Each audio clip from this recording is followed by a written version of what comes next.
con el estudio que hemos empezado, hermano. El estudio de capítulo por capítulo del libro de Apocalipsis. Y bueno, hermano, pues sabe usted, el año pasado dimos inicio a este estudio y vamos a continuar con la ayuda del Señor. Hermano, yo quiero invitarlo para que oremos, quiero invitarle a que se ponga de pie y vamos, hermano, en esta hora a pedirle al Señor que Él esté con nosotros en esta hora. Vamos a orar y así vamos a continuar, hermano. Así como está de pie, le invito para que oremos. Vamos a orar, hermano, en esta hora y pedirle al Señor que Él esté con nosotros, hermano, en este día. Vamos a orar. Señor, en esta hora estamos ante tu presencia. Te pedimos, Señor, en este momento que inclines tu oído en este lugar, que alumbre, Señor, nuestro entendimiento, que nos des de tu gracia, tu dirección, Señor, de tal manera que podamos con claridad, Señor, y con la gracia de tu Espíritu Santo poder explicar tu palabra, Señor, que al abrir mi boca la voz de tu Espíritu Santo la escuchemos en este lugar, que podamos ser edificados, Señor, por medio de tu palabra, advertidos, y como dice tu palabra, Señor, somos bienaventurados también al oír las palabras de esta profecía, Señor. En el nombre de Jesús, bendice a todos los que estamos aquí, bendice también a los que nos ven a través de la plataforma y a aquellos que van a ver este mensaje después de grabado, Señor. En el nombre de Jesús te damos gracias. Amén y amén. Póngase, hermano, puede ocupar su lugar. Vamos a ver el capítulo 5 del libro de Apocalipsis, hermano. Consta de 14 versículos. Este capítulo, el 5, ¿verdad? Capítulo 5. Este capítulo, hermano, de Apocalipsis, obviamente es continuación del capítulo 4, lo que significa que esto que vamos a estar explicando está ocurriendo en el cielo alrededor del trono. Aleluya. Ya explicamos, ¿verdad?, en el capítulo 4 todo lo que es la adoración celestial, los seres vivientes, ¿verdad?, que estaban ahí, los ancianos que estaban también en sus tronos, ¿verdad?, con coronas. Y bueno, este capítulo 5 nos va a hablar de lo que es el Señor, ¿verdad?, ahí también en esta adoración celestial que recibe. Vamos a ver, por decirlo de una manera, la introducción de nuestro Señor Jesucristo aquí en este contexto donde aparecerá como gobernador de la tierra, como el redentor, ¿verdad?, de toda la humanidad, y aquel, ¿verdad?, que establecerá el reino de Dios en este mundo, y también como el responsable de ejecutar los juicios que vendrán posteriormente. Entonces, este capítulo 5, repito, para que usted más o menos vaya comprendiendo lo que estamos hablando, hasta donde vamos, porque como ha pasado tiempo, ¿verdad?, que vimos el último capítulo 4, lo que usted tiene que tener en su mente es lo siguiente. Miren, el libro de Apocalipsis empieza explicando la revelación que el Señor Jesús le dio a Juan, y los primeros capítulos tenemos el mensaje a las 7 iglesias, que ya lo explicamos, ¿verdad?, donde el Señor le dice escribe acerca de estas cosas y manda el mensaje, ¿verdad?, a cada una de las iglesias. Posteriormente vemos el capítulo 4 que habla de la adoración celestial y dice: escribe esto que son las cosas que han de ser. Entonces, en ese punto de la profecía estamos viendo, ¿verdad?, a través de la palabra, lo que Juan está observando en el cielo tocante a lo que sucede en el trono y alrededor del trono celestial. Entonces, lo primero que vimos en el capítulo 4 es la adoración que se le rinde al Señor por parte, repito, de los ancianos que estaban ahí, y vimos también los seres vivientes que están ahí alrededor del reino de los cielos, del rey de los cielos, perdón. Y este capítulo 5 nos va a dar algunos aspectos concretos, que nos va a hablar del cordero, del rollo y hasta ahí abarca el capítulo 5. El capítulo 6 estaremos viendo lo que son los sellos, ¿no? Pero ese es el capítulo que sigue. Entonces yo quiero invitarle para que vea el capítulo 5, el verso 1, y tenga su Biblia ya abierta, hermano. El capítulo 5 y el verso 1 dice: vi en la mano derecha del que estaba sentado en el trono un libro escrito por dentro y por fuera, y tenía 7 sellos, dice la escritura. Miren, obviamente aquí hay algunas cosas importantes que nosotros tenemos que comprender. Por ejemplo, las tablas de la ley que recibe Moisés estaban escritas por ambos lados. De igual manera, ¿verdad? Este libro estaba escrito por ambos lados, pero estaba sellado. En el libro de Daniel, el verso 4, también a él, la profecía que recibe, se le pide que se selle y que no se abra, porque es para el tiempo del fin. Ahora, aquí Juan está mirando un rollo que tiene sellos, pero que van a ser abiertos por el tiempo en el que estamos hablando, ¿verdad? Porque el tiempo del fin se acercaría. Y también en Amós 3:7 podemos ver, ¿verdad?, que el Señor le dice a Amós que escriba la visión en tablas, ¿verdad? Y que también no hará nada el Señor sin revelar sus planes a sus siervos, los profetas.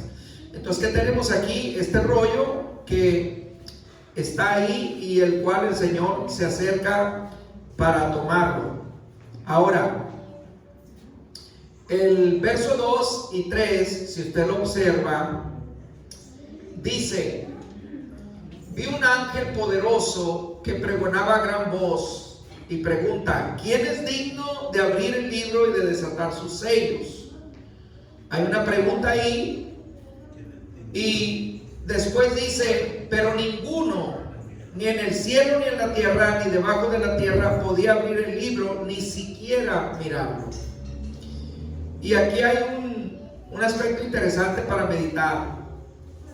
Mire, muchas veces la gente, ¿verdad?, habla de que fulano santo, que fulano fulana deidad o divinidad humana tienen poder, ¿verdad?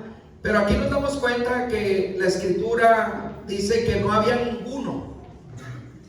O sea, en otras palabras, ahí ninguno de los santos que mucha gente y pueblos veneran, ni ninguna de las supuestas divinidades de otras naciones, dice que no había nadie digno, ni en el cielo, ni en la tierra, ni debajo de la tierra. Entonces dice que ni siquiera tenían el derecho de mirarlo, ¿sí? ¿Por qué es importante que usted piense en esto, hermano? Porque cuando usted entiende lo que es el Señor en cuanto a su exaltación, en cuanto a su dignidad, en cuanto a cómo Dios, ¿verdad?, lo levantó y lo honró, entonces usted va a poder entender la importancia de tener la fe en nuestro Señor Jesucristo. El ángel que menciona el libro de Apocalipsis no está dando el nombre, solamente dice un ángel poderoso.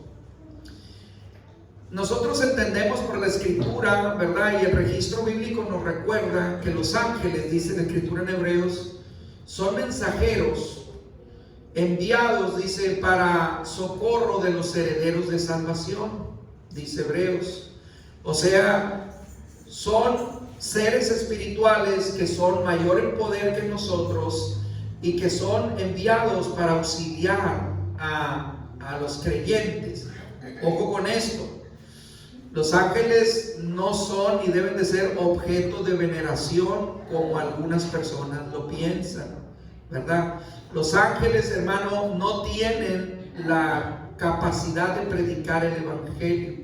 El evangelio ha sido dado a nosotros, pero sí son mensajeros, ¿verdad?, para que intermedio de ellos nosotros podamos ser auxiliados en lo que Dios nos ha mandado a hacer. Ahora, usted puede leer ahí en Daniel 12:1, si usted quiere abrir su Biblia, abra su Biblia en Daniel 12:1.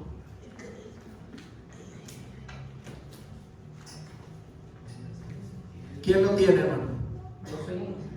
12:1.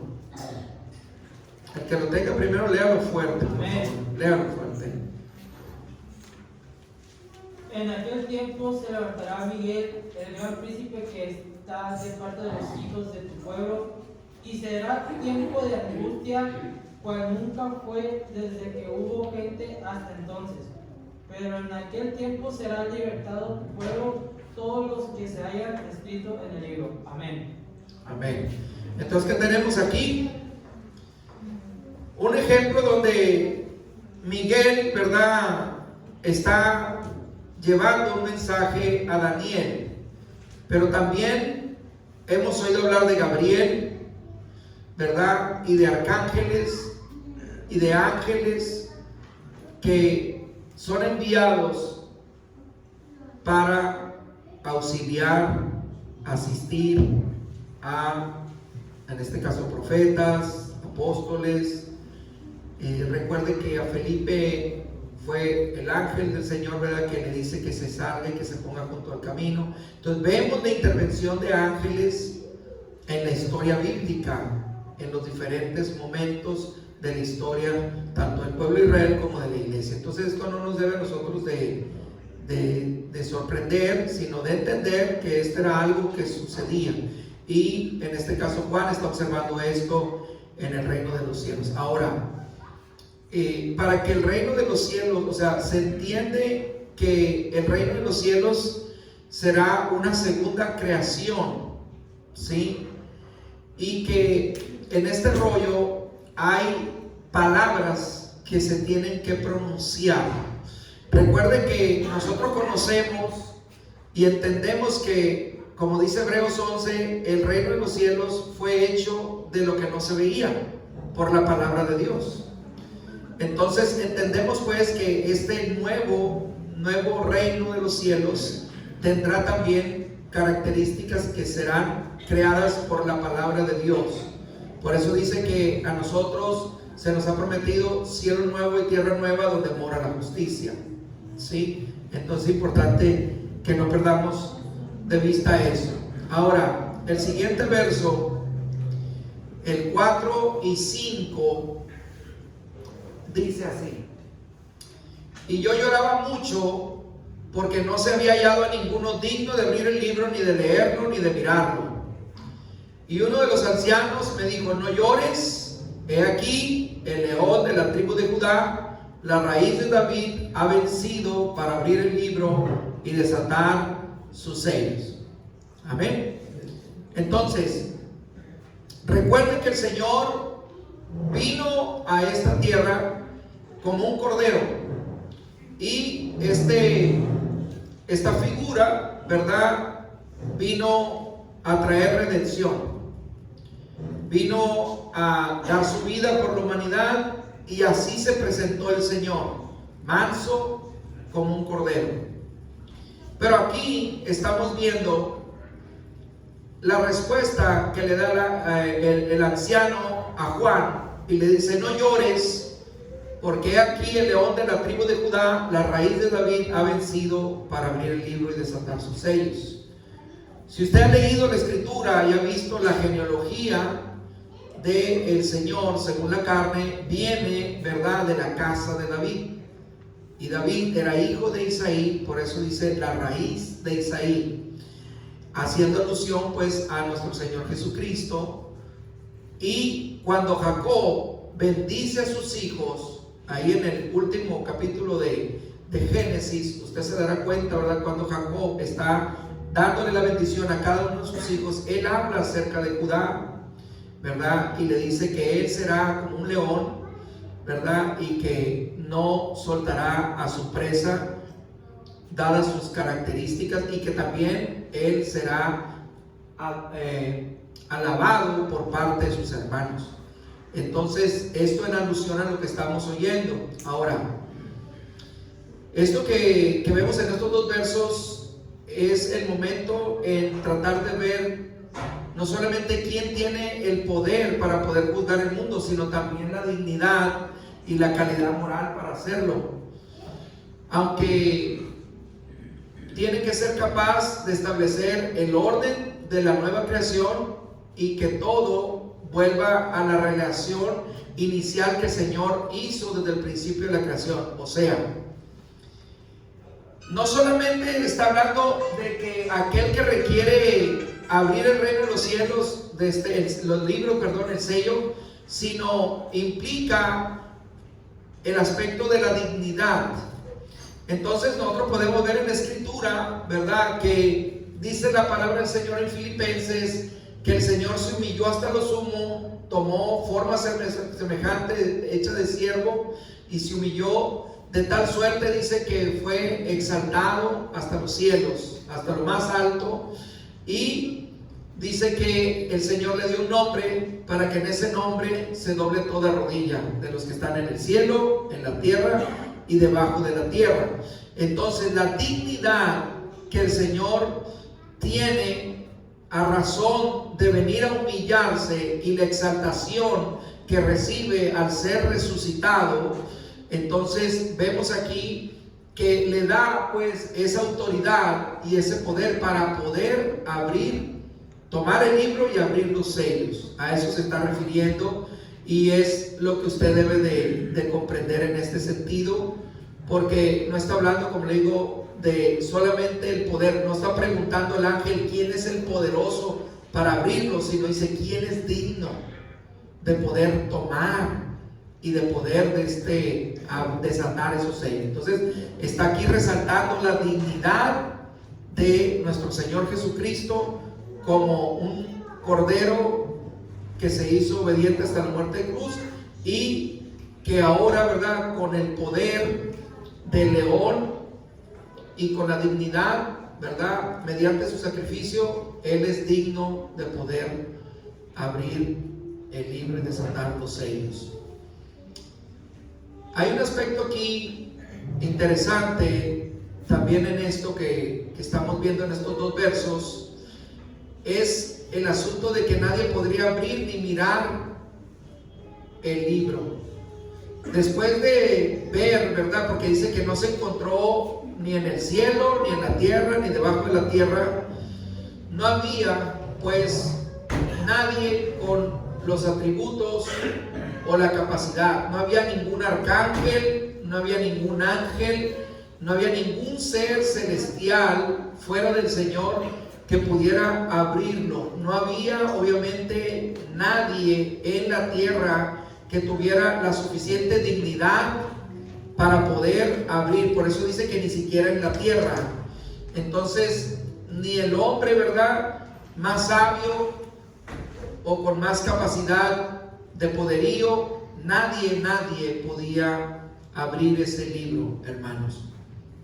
Esto lo estamos viendo paso a paso para que podamos comprender el contexto. Recuerden, esto está sucediendo en el trono celestial, en la visión que Juan está viendo, que va unida al capítulo 4, donde se rindió la adoración celestial a nuestro Señor Jesucristo, en el capítulo 4 que estudiamos anteriormente. Ahora quiero que vea el verso 6, hermano, el verso 6 y el verso 7. ¿Ya lo tiene? Dice así: vi un cordero cerca del trono, en el cuerpo llevaba las marcas. Estoy leyendo la traducción actual, en la Reina Valera dice un cordero inmolado.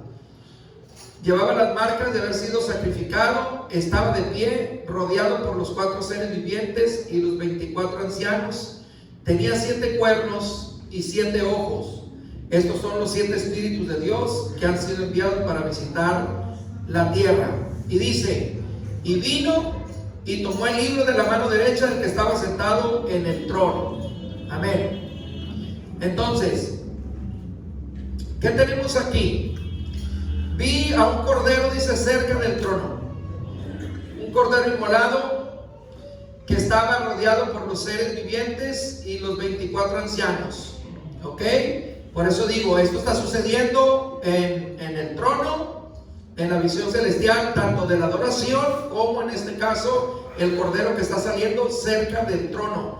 Mira de nuevo a los 4 seres vivientes, a los 24 ancianos, que son los que se sientan para juzgar, que arrojan sus coronas cuando adoran al Señor, ¿verdad? Y dice que también los 7 ojos que representan los 7 espíritus de Dios, que ya lo explicamos en el libro de Isaías, ¿verdad? El espíritu de sabiduría, de poder, de discernimiento, de ciencia, etcétera, ¿verdad? Que son los que están narrados ahí en el libro de Isaías. Y dice que vino y tomó de la mano derecha el que estaba sentado del trono, ¿ok? Tomó el libro. Aquí estamos viendo la mención por primera vez del Cordero en el trono, haciendo referencia a nuestro Señor Jesucristo. Si usted observa el Evangelio de Juan, capítulo 1, verso 29, hermano, abra su Biblia, por favor, para que vea esto que está aquí.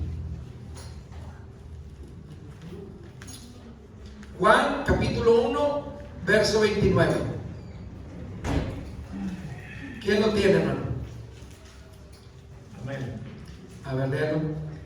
Dice, el siguiente día vio a Juan a Jesús que venía a él y dijo: He aquí el Cordero de Dios que quita el pecado del mundo. Amén.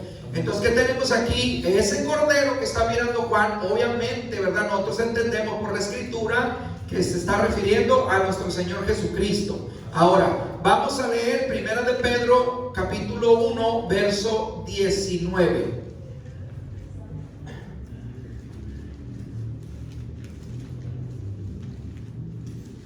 El que lo tenga, hermano, lo lee, por favor, fuerte. Amén. Sino con la sangre preciosa de Cristo, como de un cordero sin mancha y sin contaminación. Amén. Este pasaje dice que fuimos rescatados, ¿verdad? No con piedra, ni con oro, ni con plata, sino con la sangre preciosa de un cordero que fue inmolado desde antes de la fundación del mundo. Entonces, esto para que nosotros confirmemos y comprendamos que ese cordero que está mencionando Juan a un lado del trono o cerca del trono se está refiriendo pues a nuestro Señor Jesucristo.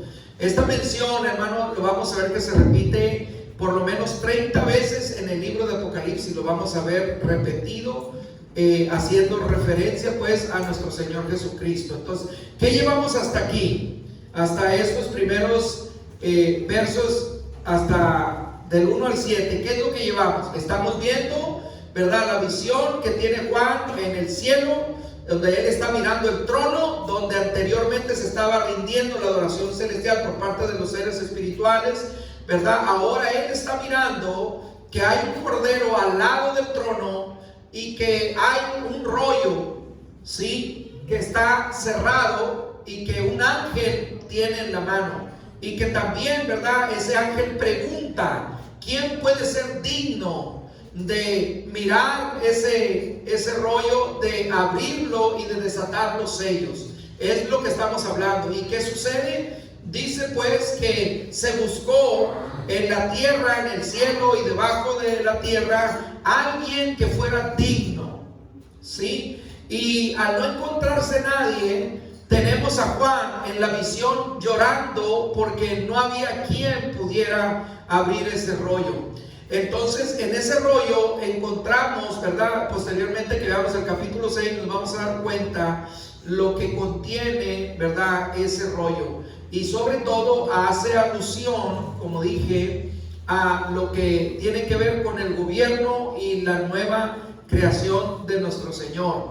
Ahora, el único digno fue nuestro Señor Jesucristo, que, como dije, vino como cordero, pero ahora como león de la tribu de Judá tiene el poder y la dignidad para poder tomar el rollo y abrirlo.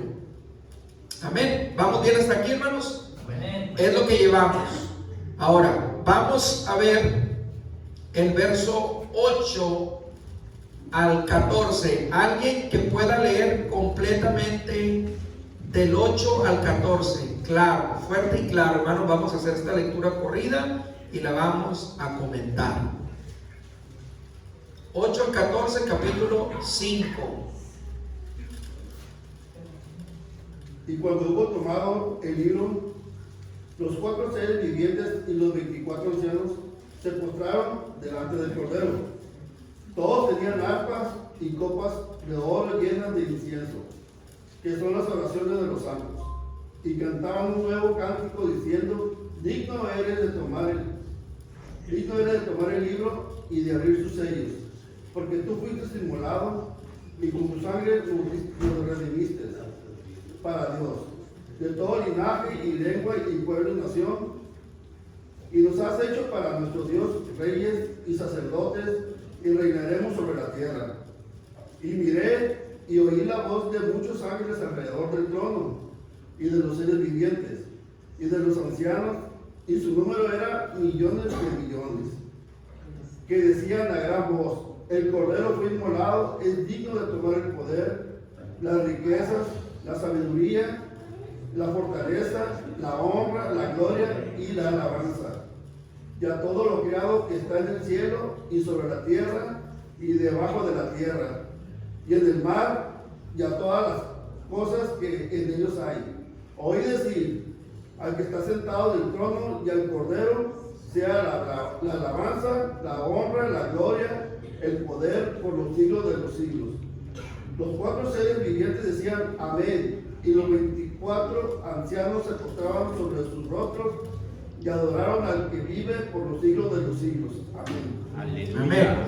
Entonces, ok, aquí tenemos obviamente otra parte muy interesante.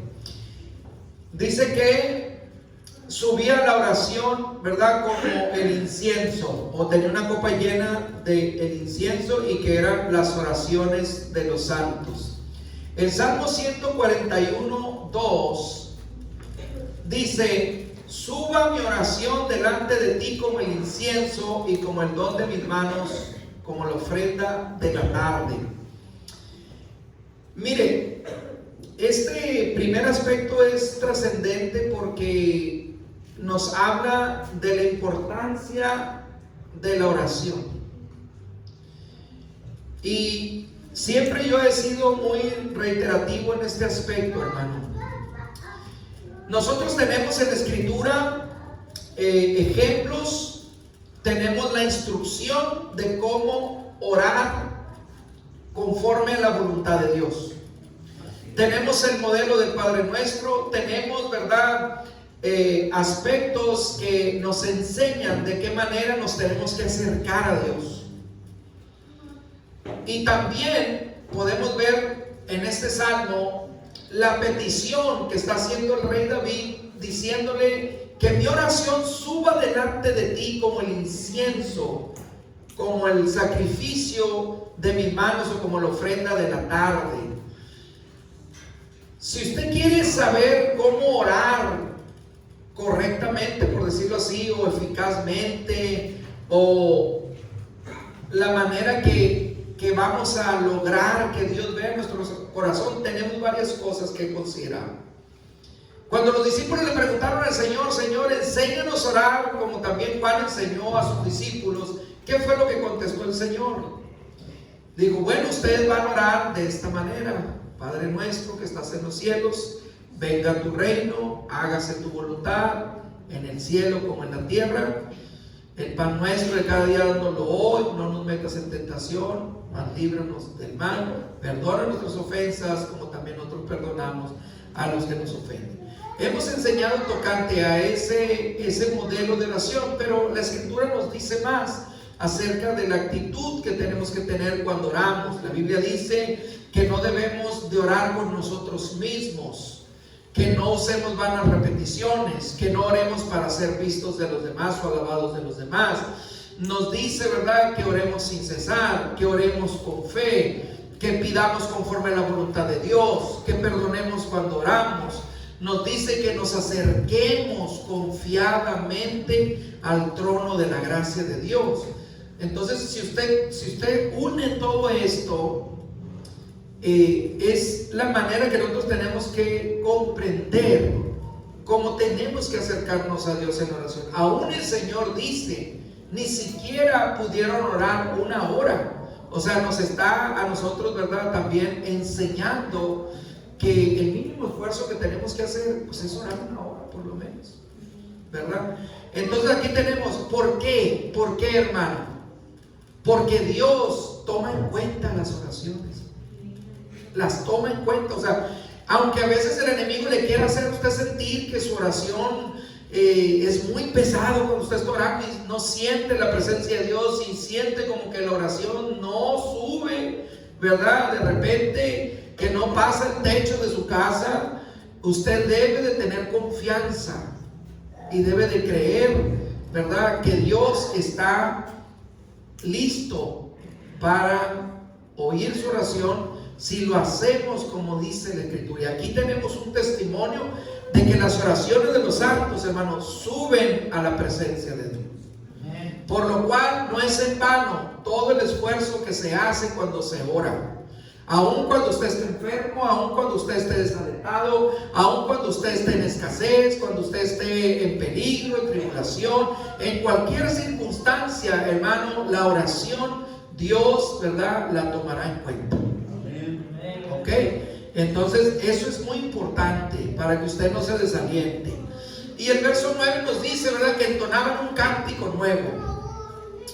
Y mire, el Apocalipsis nos revela muchos aspectos que tienen que ver con la vida nueva, con la adoración nueva, con una tierra nueva, con un cielo nuevo, con nuevas criaturas, con una nueva forma de vida como seres, ¿verdad?, ya transformados y glorificados.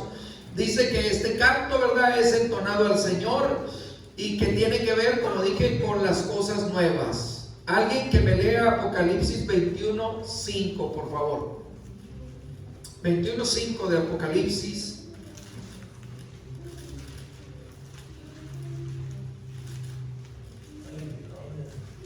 ¿Ya lo tienen?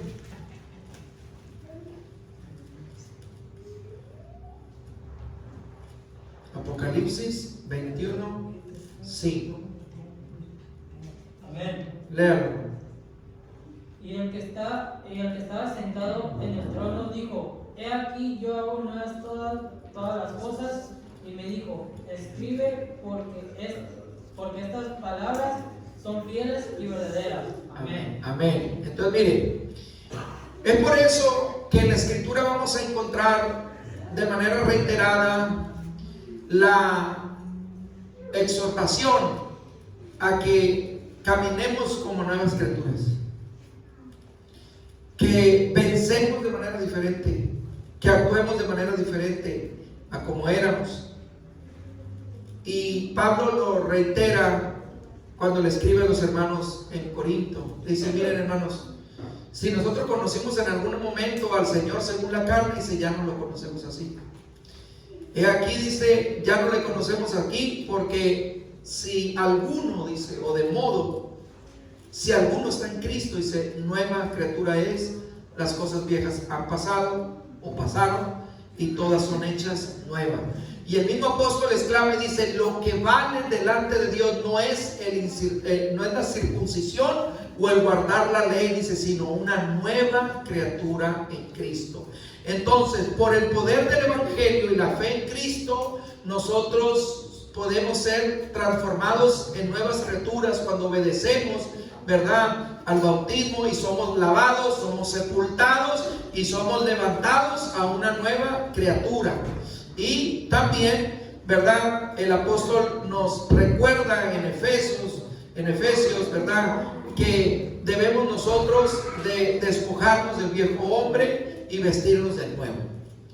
Y esto que se acaba de leer en Apocalipsis 21 no solamente nos dice, ¿verdad?, que nosotros como personas vamos o somos o debemos de ser transformados en nueva criatura, sino que Él hará nuevas todas las cosas. Por eso dice: ya en este lugar de gloria, ¿verdad?, en este lugar donde andaremos con Él, dice, ya no habrá más llanto, no habrá más enfermedad, ya no habrá más tristeza, sino que todo, hermano, habrá pasado. Amén. todo habrá pasado. Esa es la esperanza que nosotros como creyentes tenemos, y es lo que estamos viendo aquí. Habrá un cántico nuevo, pero note, ¿verdad?, que ese cántico es entregado al Señor. Y esto también trae una lección para nosotros. Nosotros, hermanos, como creyentes que estamos aquí y que nos reunimos para adorar a Dios, para exaltarlo, para reconocerlo, debemos también recordar que lo que cantamos, que la adoración que venimos a entregar solamente le pertenece a Él. Aquí no le están cantando a los seres vivientes, no le están cantando a los ancianos que estaban sentados alrededor del trono con corona. No, dijo al que es digno, al Cordero que fue inmolado. A Él, dice, a Él sea la gloria y la honra por los siglos de los siglos. O sea, nosotros no tenemos que perder de vista eso, hermano. No tenemos que perder de vista eso. ¿Por qué? Porque esto es lo que será, ¿verdad?, en aquel día cuando lleguemos a la presencia del Señor. Amén. Amén. Enseguida, ¿qué tenemos? El verso 10, el propósito del Señor para que nosotros podamos entender. Miren, vaya conmigo al libro de Éxodo capítulo 19. Desde el principio, fíjese lo que Dios quiere con el hombre. 19, 6 y 7 del libro de Éxodo. Alguien que lo lea fuerte. Dice la palabra: y vosotros me seréis un reino de sacerdotes y gente santa. Estas son las palabras que dirás a los hijos de Israel. Entonces vino Moisés y llamó a los ancianos del pueblo y expulsó en la presencia de ellos a todas estas palabras que Jehová les había mandado. Amén. Y si vemos el texto, si sigue leyendo, ellos dijeron sí. Sí, dijo, sí, seremos un pueblo santo y una nación de reyes y sacerdotes. Ellos dijeron que sí. Si usted sigue leyendo, se dará cuenta que dijeron que sí. Entonces, vemos aquí el propósito de Dios al escoger al pueblo de Israel, ¿verdad?, era para que fuera diferente, ¿sí?, a los demás pueblos que estaban alrededor. Ahora, cuando nosotros venimos al Evangelio, lo que el Señor hace con nosotros es cambiarnos. ¿Sí? Cambiarnos para que seamos diferentes, porque estamos siendo trasladados de las tinieblas a la luz admirable de Cristo. Amén. A través del acto de redención, nosotros estamos cambiando de dueño, hermano. Éramos esclavos del pecado, dice la Biblia, pero al venir a redimirnos, o sea, el concepto de redención era un concepto de liberación. Tenía que ver con la compra de los esclavos. Redimir a una persona era comprarlo, o sea, sacarlo de la propiedad de un dueño para que pasara a la propiedad de otro señor. Y en este caso, este término de redimir tiene que ver con esto. El Señor nos ha redimido del poder, dice, del pecado y de la maldición de la cruz. Entonces Él nos sacó de las tinieblas para traernos a su luz. Y Pedro también dice resueltamente, ¿verdad?, que somos una nación adquirida por Dios. Una nación santa, dice, para anunciar las virtudes de aquel que nos sacó de las tinieblas, dice, a su luz admirable. Está dándonos a comprender lo que es la redención, el acto de redención. Pero, ¿qué sucedió con el pueblo? Que no cambiaron, ¿verdad? Vamos a ver Éxodo 20, versos 18 al 21. Hermano, por favor, que alguien me ayude a leerlo fuerte. Amén. Todo el pueblo observaba el estruendo y los relámpagos y el sonido de la bocina y el monte que humeaba, y viendo el pueblo temblaron y se pusieron de lejos. Y le dijeron a Moisés: habla tú con nosotros y nosotros oiremos, pero no hable Dios con nosotros para que no muramos. Y Moisés respondió al pueblo: no temáis, porque para probaros vino Dios, y para que su temor esté delante de vosotros, para que no pequéis. Amén. Amén. Me faltó el 21, ¿verdad? Sí. Entonces el pueblo estuvo a lo lejos, y Moisés se acercó a la oscuridad en la cual estaba Dios. Amén. Ahora sí. Amén. Entonces, ¿qué tenemos aquí? Ellos miraron la gloria de Dios, ellos oyeron lo que Dios quería de ellos, pero ¿qué vemos en el peregrinar en el desierto? Un pueblo que renegó, un pueblo que se rebeló, un pueblo que se fue en pos de los ídolos, un pueblo que anduvo en la inmoralidad, etcétera, etcétera, etcétera. Pero ¿qué dijeron ellos al principio? Sí, lo haremos. Entonces, aquí estamos viendo que desde el principio hasta el final el propósito de Dios no cambia para el hombre. Y siempre el propósito de Dios para el hombre ha sido bueno, hermano.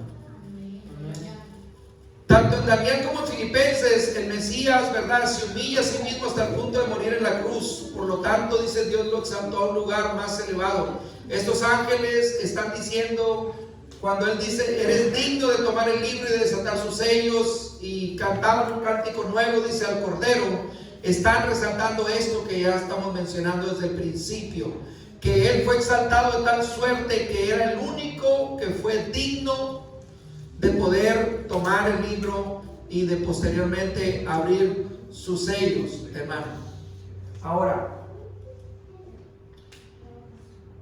el verso 14 nos está recordando la posición del Cordero de Dios que no cambia a lo largo de este libro. Estar cerca del trono o estar a la mano derecha es cada vez más la semejanza a que se sienta en el trono. Se nos da una vista acerca de la transición de lo que está sucediendo. Él está llegando el momento en el que va a recibir la autoridad para juzgar, porque Él es Rey de Reyes y Señor de Señores. Miren, mucha gente en su ignorancia o en su maldad en este tiempo, ¿verdad? Y desde que se predica el Evangelio, hay gente que hace burla del Evangelio, se burla de Jesús, se burla de su sacrificio, hacen, ¿verdad?, escarnio de lo que ha sido el amor de Dios derramado en esta humanidad a lo largo de la historia.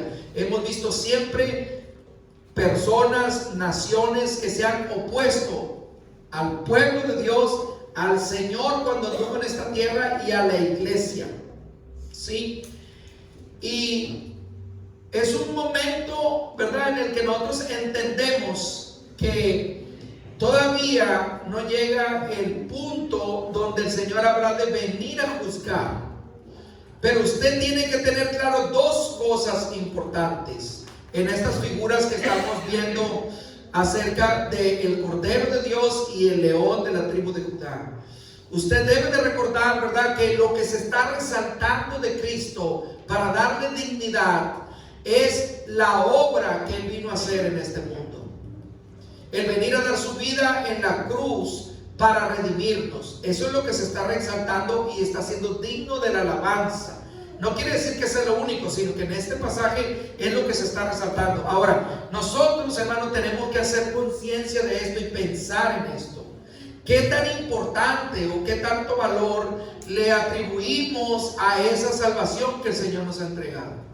Porque en aquel día, hablando del incrédulo, Dios lo cuestionará acerca de ello. O sea, yo no puedo decir las palabras exactas, ¿verdad?, que el Señor le puede decir, pero imagínese usted por un momento que el Señor le diga a usted, ¿y usted por qué no te entregaste a mí si tú sabías que yo di mi vida por ti? ¿Qué respuesta podríamos dar? O que alguien pudiera, el Señor preguntarle, decirle, bueno, ¿alguna vez tú experimentaste la sanidad en tu cuerpo? ¿Alguna vez tú fuiste testigo o fuiste beneficiario con un milagro o un favor que yo hice por amor a ti o a tu familia o a los tuyos? ¿De cuántas cosas el Señor muchas veces no nos ha librado y nos sigue librando? Y a veces nosotros podemos tomar la actitud como tomó el pueblo, ¿verdad?, que dijo que sí, pero vivió como que no, ¿verdad? ¿Por qué? Porque usted ha leído la historia, toda esa generación murió en el desierto, ¿verdad? Todos los que vieron las maravillas del Señor cuando el mar se abrió, etcétera. Entonces, este es un aspecto importante. Y el otro es lo que estamos viendo, el poderío de nuestro Señor ya exaltado y ahora, ¿verdad?, como un león rugiente que destruye y que también establecerá el gobierno de Dios y juzgará con justicia, hermano. Esa justicia que hoy por hoy no hay en este mundo. ¿Sí? Entonces nosotros tenemos, no es que solamente usted puede decir, bueno, la verdad somos bienaventurados, sino que usted puede decir, Señor, qué grande bendición que nosotros en nuestra limitación o en nuestro alcance podamos ser bendecidos por tu misericordia, por lo que tú has hecho. O sea, es digno de valorar, es digno de esforzar, es digno de comunicarlo, es digno de decir, Señor, realmente nosotros no merecíamos esto y solamente tú sabes por qué te fijaste en nosotros, por qué nosotros pudimos venir a tus pies habiendo mucha gente más necesitada que nosotros. El verso 14 de este capítulo 5 dice amén, ¿verdad? Así sea. Esto significa así o es cierto. Es una palabra que exige una respuesta, o sea, la sumisión. Cada vez que vemos revelada la identidad de nuestro Señor Jesucristo, Él es proclamado o toma un lugar legítimo en este capítulo 5. O sea, es proclamado como digno, es proclamado como el Cordero de Dios, pero también es, ¿verdad?, proclamado que Él es digno de sentarse para reinar, de ejercer el dominio, de ejecutar los juicios, de tomar el libro, de abrirlo, etc. De todo eso, los ancianos le adoran y se caen sobre sus rodillas y le adoran, estando conscientes de que cuando estemos delante del Señor, hermano, no haremos otra cosa más que adorarle, reconocerle, exaltarle. Como dice este verso, cayeron sobre sus rostros y lo adoraron, representando, ¿verdad?, un acto total de rendición, de sumisión y de humildad. La humildad nos va a permitir siempre estar en posición de poder adorar a Dios. La Escritura dice que el Señor resiste a los soberbios y al altivo lo mira de lejos, y dice que no escucha sus oraciones. ¿Sí? Entonces es importante entender que aunque estos seres, ¿verdad?, espirituales que ejercían un dominio, ¿verdad?, porque estaban sentados para juzgar, tenían coronas de oro, aún así que estaban en una posición de privilegio, ellos, ¿verdad?, mantenían el reconocimiento a Dios, su adoración y la humildad y la sumisión ante el Todopoderoso, hermano. Y esto, como le digo, son lecciones para nosotros. Miren lo que estamos hablando, el capítulo 5 del libro de Apocalipsis, una visión en el cielo que se desarrolla en el trono de Dios y que el apóstol está escribiendo, y esto es un poco de lo mucho que podemos sacar de este capítulo 5. Por eso le digo que si usted lo mira con detalle, se dará cuenta que no es complicado, sino es poner, ¿verdad?, el deseo de entender. Porque esto, hermano, va a enriquecer su vida, o debe de enriquecer nuestra vida de adoración, nuestra vida de servicio a Dios, nuestra vida de la manera de acercarnos a Dios, nuestra vida de tratar de entender cada día que Dios nos ha hecho nuevas criaturas, de pedirle al Señor que Él nos ayude y que todos los días seamos renovados en nuestra mente, en nuestras palabras, en nuestras acciones, en todo aquello. Decirle, Señor, permítenos mostrarnos ante nosotros como nuevas criaturas, no porque somos mejores que los demás, sino por la obra que tú has hecho, por el sacrificio que tú has hecho por toda la humanidad, donde nos abarcaste a nosotros. Ayúdanos a tener la actitud, ¿verdad?, de adoración que tuvieron esos ancianos. Ayúdanos a permanecer humildes delante de ti, a rendirnos completamente en la adoración, aunque nuestra carne no quiera, aunque a veces vengamos, ¿verdad?, como dicen algunos, arrastrando nuestra carne, pero que nuestro espíritu pueda tener ese deseo siempre, y que nuestras oraciones busquemos, ¿verdad?, que suban delante de Dios como el incienso de la tarde, como dice la Escritura.